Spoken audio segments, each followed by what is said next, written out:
As an aspiring novelist myself, the subject of OpenAI and ChatGPT and AI models writing creative fiction is something that concerns me, and it just got a little worse today. Sam Altman, the CEO of ChatGPT slash OpenAI, is talking about their new model, which is doing creative fiction. He says that it's quote unquote really good.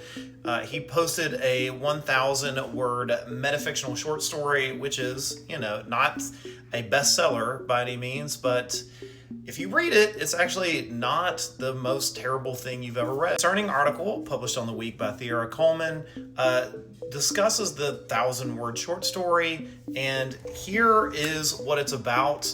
It's a metafictional story about a protagonist named Mila who's dealing with grief, and it actually kind of functions as a short story. I read it, and it's not terrible.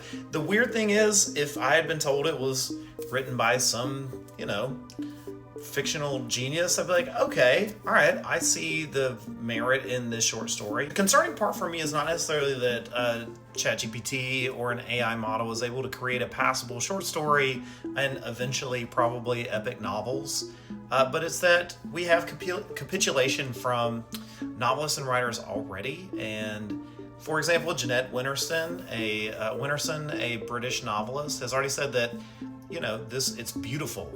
That's the quote used in the article on The Week. And, there are some ways that she's not wrong. So this is not going to be an ad hoc attack against someone, but it is concerning because one of the only ways that we're able to fight back is for people to lock arms and say, this is just not something we're going to do. And to have people already say,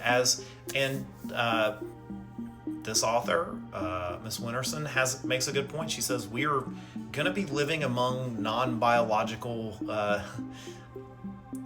creatures, for lack of a better word, in the future. So they're going to be reading us, so why not start reading them?